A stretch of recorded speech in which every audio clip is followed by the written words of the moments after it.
absolutely. Okay, so let me just take you back. So what you're talking about is the 5-second rule, which has become literally my life's work, and it was all a gigantic mistake. I read up on you too, and understand how Quest was born out of misery. The 5-second rule. And my life now and my 20-year marriage and everything that I'm doing and the companies that I've built and sold and the company I'm building now, it all comes back to a point in my life that completely and utterly blew. I was 41 years old. I was unemployed. My husband had started a restaurant business, which was his dream. This is actually a funny story. When he got laid off from a big job in high tech, and I think he was really relieved. You know how a lot of us wait to quit our jobs and then we get laid off and we're like, yes. And he said, I'm not going to look for a job. I'm going to go into the restaurant business. And I think I said the most famous lines of our marriage at that point. I looked at him and I said, listen, buddy, inspiration is for strangers. You get your butt back to that job and you pay the mortgage. And again, micro moment where I'm being a jerk instead of being a supportive wife. But that's an example of where when he said he was not going to go get a job, but he was going to start a business, the first thing that was there was fear. Right. And so fear was making the decision for me. God, I love that you can share that though. That's so powerful. Well, so what happened is the first restaurant was a home run. And of course, what do when things are successful? You grow it. You grow it really big. And so they decided to raise some money. And we threw in our home equity line, the kids' college savings. They tried to open a second and a third, and at the same point, a grocery store chain encouraged them to go into wholesale. So it basically got way too big, way too fast, and the wheels started to come off. And they came off so badly that the second restaurant failed, and they held on to it for too long, like a lot of us do. It's another trick our brains play on us called sunk costs. When you throw a ton of time and a ton of money at something, it's really hard to let go of it. And if you haven't done it in business, we all have a relationship in our past, stayed way too long. That was a trick your brain played on you. So by the time that they closed the second restaurant, it was an $800,000 loss. Ooh. I mean, that meant our entire home equity line gone. Right. It meant kids' college. I get just choked up just thinking about how terrifying it was. And so I found myself at the age of 41, like just feeling like a complete failure. And so did Chris. And to make it worse, not only had we lost all of our savings, but so many friends and family members had invested. And so there was this real tension between the truth of what was happening and what you had to do in public, because it was a public business. Shame, failure, embarrassment, and the liens started to hit the house. The phone started to ring, and it was nothing but collection calls. And I just remember feeling this tremendous shame. And at some point, I think we all hit that moment in life where things just are not going how you thought they would go. And what's amazing about those moments is we all respond very differently. So my husband, he would spring out of bed and he would head right out that door, 6 o'clock in the morning, and he would go meet his partner and they would go to the bank and they would dig right in and they would face their problems head on. And he's also a smart guy. I mean, he did not want to be in the house when yours truly woke up because I was a raging bitch at that point in our lives. And the reason why is because when you're scared and you're afraid and you're jealous and you're overwhelmed with emotion, it is so much easier to point the finger at other people. That's a decision, by the way. Sure. One you may not be aware that you're making, but you're still making it. So what would happen to me is the exact opposite, is Chris would be gone, the alarm would go off at 6 o'clock in the morning, and I would lie there. And I would think about the lien on the house, and I would think about the bankruptcy that we were facing, and I would think about how much we had fought the night before, and I would think about the fact that I was unemployed, and I would hit the snooze button. I mean, why would you get up when your life is like that? Why would you? I mean, I needed confidence. I needed courage. I was so tapped out. And you know, in the scheme of life, hitting the snooze button is not that big of a deal. But here's the thing about life. None of us wake up and say, today is the day I destroy my life. What we do is we kind of check out because it feels overwhelming. Or we check out because we're afraid. or we check out because we start listening to self-doubt. And then we make these teeny tiny decisions all day long. And we don't even realize it. Decision to not get up on time, a decision to not eat the right thing, a decision to snap at your kids, a decision to not speak in a meeting, a decision to not look for a job, a decision to not deal with your finances, a decision to not call your parents, like whatever it is. All day long, these tiny decisions that take you so far off track. And then you wake up like I did and you look at your life and you think, how the hell did I get here? And more importantly, how do I get back over there? And you have no idea. And so I was so trapped. And I know from your story, you felt the same way. Like you knew that there was more in store for you, but you couldn't figure out, how do you close that gap? How do you find the power that's in you? How do you discover your greatness? How do you solve these problems? It feels so overwhelming when you can't. I mean, I would go to the grocery store and the items would scan and I would be sitting there readying my excuse because there was no way that my check card was going to clear. Wow. So I got in this struggle with myself that a lot of us find ourselves in, and that is you get trapped in what I call the knowledge action gap. You know what to do, but you can't seem to make yourself do it, right? I mean, every one of us is one Google search away from a list of instructions that if you follow any of them, it will change your life. But how do you get out of your head and stop thinking about what you need to do and actually do it? And in my case, this stuff was pretty easy. Get up on time, make breakfast for the kids, get them on the bus, start looking for a job. Be nicer to Chris. Don't drink so much. Instead of isolating yourself, pick up the phone and call a friend. Get yourself out into the woods and go for a walk. Start running again.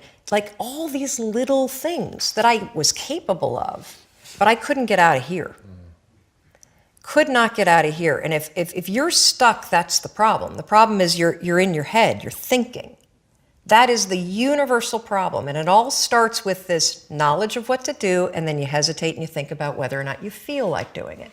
So for a couple months, I was really stuck. Chris would get up at 6, I'd hit the snooze, and then I'd hit the snooze, and then I'd hit the snooze, the kids would miss the bus, and then every night I'd do the same thing. I'd go in bed. Have you ever had one of those nights?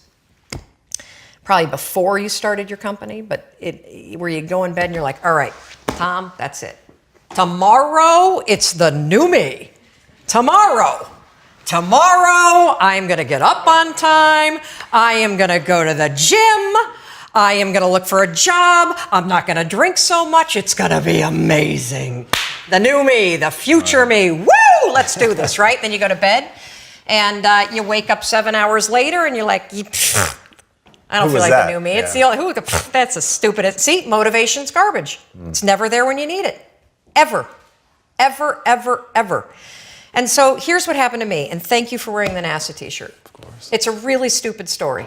It's a powerful story. So one night, Chris had gone to bed. I'd been struggling. We still had all the same problems. We still had a lien on the house, still facing bankruptcy, still fighting like crazy. I was still unemployed. They still hadn't figured out like the solution yet for the business. And I was about to turn off the TV, and there on the TV, there was this rocket launching, and I thought, oh my gosh, that is it. I am going to launch myself out of bed like a rocket ship, like NASA right here had launched me out of that bed. And I'm going to move so fast that I don't think. I'm going to beat my brain. Now, here's a really interesting point. I talk a lot about your instincts and inner wisdom.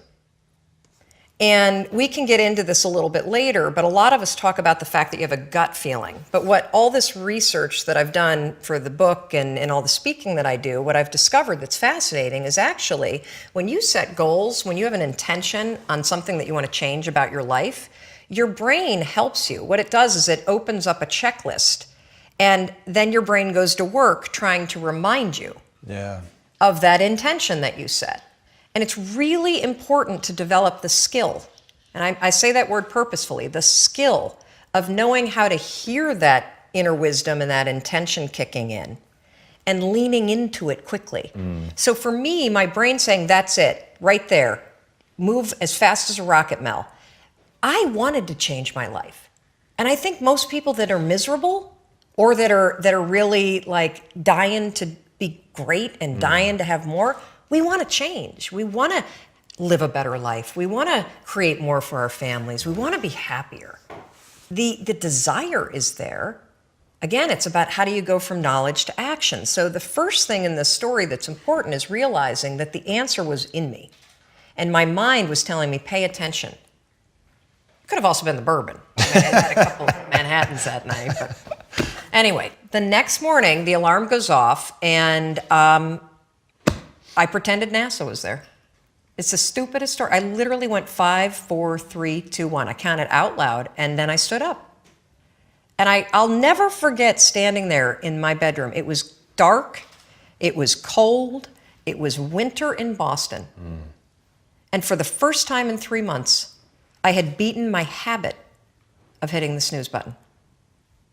I couldn't believe it. And I thought, wait a minute. Counting backwards? That is the dumbest thing I've ever heard in my entire life. Well, the next morning I used it again and it worked. The next morning I used it again and it worked. The next morning I used it again and it worked. And then I started to notice something really interesting. There were moments all day long, just like that 5-second moment in bed, where I knew, knowledge, what I should do. And if I didn't move within 5 seconds, my brain would step in and talk me out of it. Every human being has a 5-second window. Might even be shorter for you. You have about a 5-second window in which you can move from idea to action before your brain kicks into full gear and sabotages any change in behavior. Because remember, your brain is wired to stop you from doing things that are uncomfortable or uncertain or scary.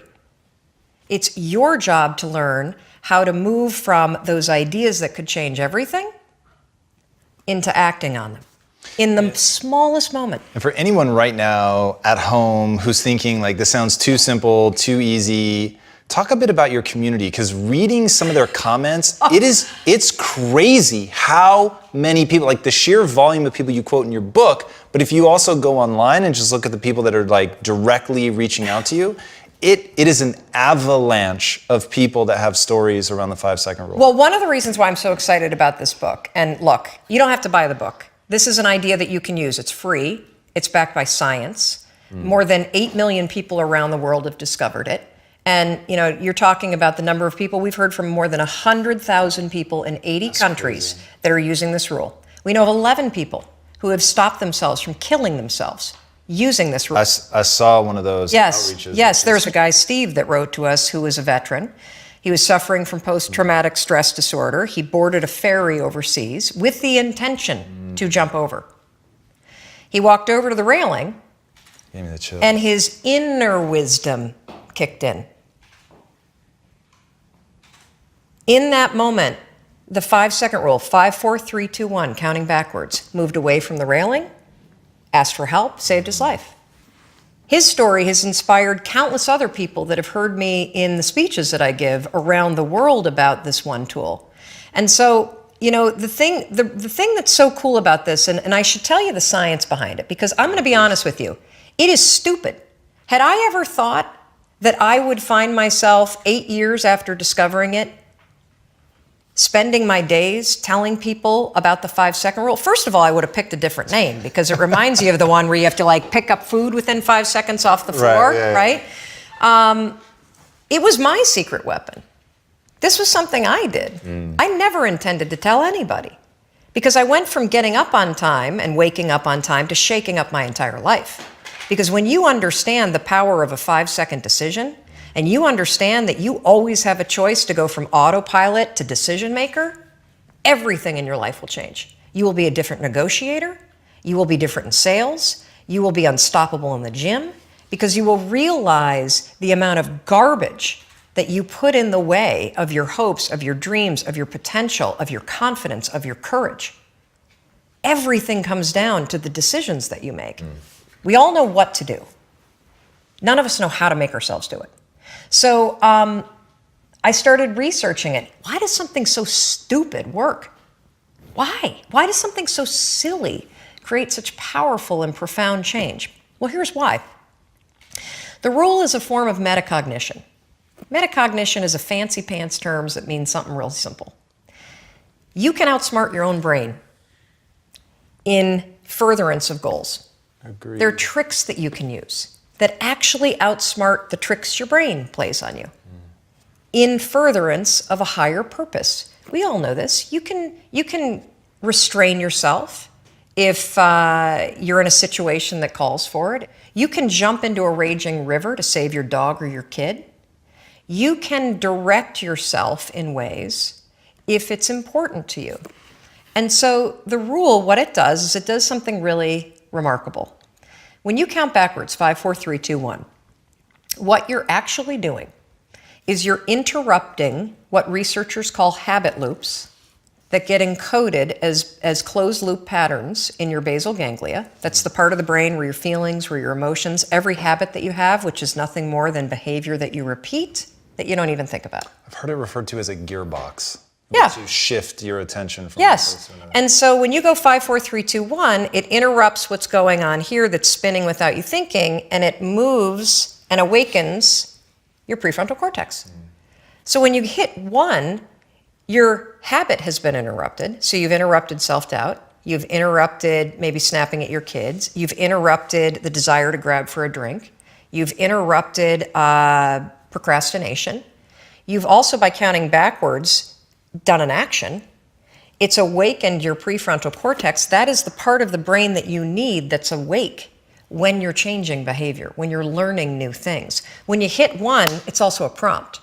So in the language of research, you'll hear people talk about starting rituals. That is something that's proven to help you learn a new habit. The 5-second rule, when you repeat it, becomes a starting ritual that triggers you to act with confidence, that triggers you that this is a moment for courage, that triggers you to shift gears. And because you've also done the manual work of awakening the part of the brain that you need to change, you've set yourself up for success. It doesn't work if you count up, because you can keep going. And also counting up doesn't require focus. If you count backwards, 5, 4, 3, 2, 1, it again awakens the prefrontal cortex and it prompts you to move. When you start to use it and then you read about it, you'll see that it's being used all over the place. They use it in the armed services in order to align troops and get them to start an exercise. They use it at elementary schools, 5, 4, 3, 2, 1, at big assemblies to get a huge room full of kids to stop talking. Really simple and interesting example, yeah. Because it requires you to focus. It's not a habit. It will become a habit that prompts you to have confidence and courage. But in the beginning, it interrupts patterns of behavior that you do on autopilot. It helps you assert control, and it teaches you how to become the kind of person that moves from thinking about something to actually doing it.